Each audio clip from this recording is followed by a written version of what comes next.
Good morning. Welcome to the San Ramon Valley Unified School District Board of Education special meeting. We want to let the public know that we are video recording this meeting. The recording is being live streamed on the district's YouTube channel. I'll call the meeting to order and we will take attendance. Laura? Laura Pratt, Area 3. Good morning, Rachel Hurd, Area 5. Good morning, everybody. Jesse Van Zee for Area 1. Good morning. This is Susanna Ordway for Area 4.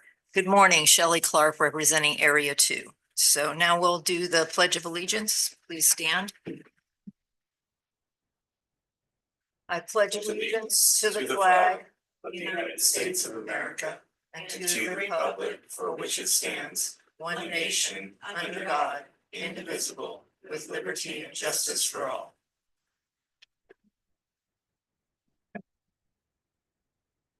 First, we're going to accept the closed session agenda, which is 5.1, Conference with Labor Negotiators.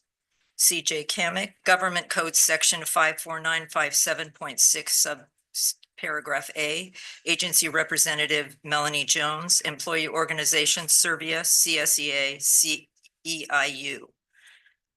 I see that we have one public comment card, so if you want to go ahead and make your comment, you have 3 minutes.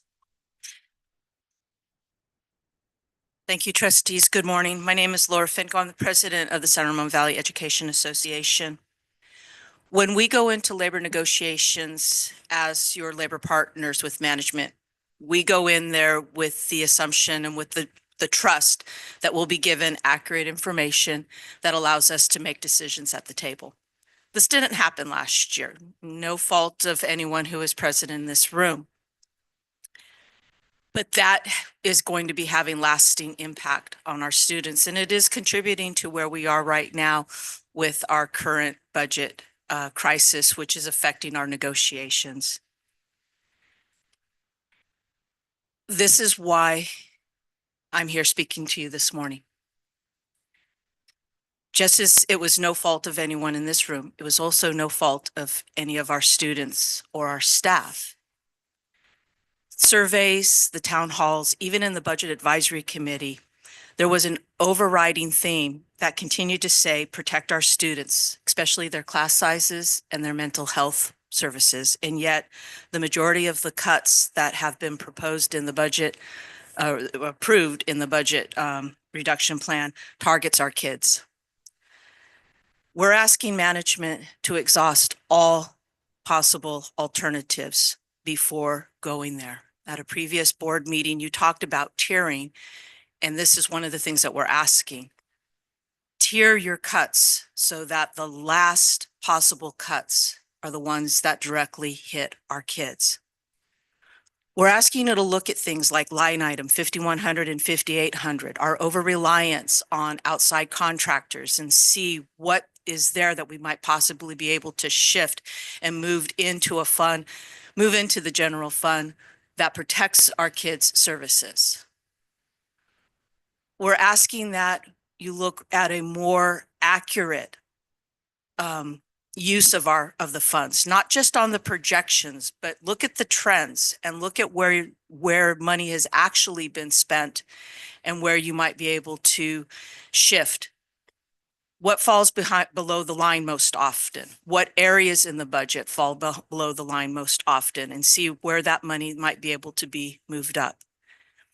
I know you've probably seen our videos and heard our comments. And so we also are asking for looking at additional budget reductions in other areas that do not directly impact our students.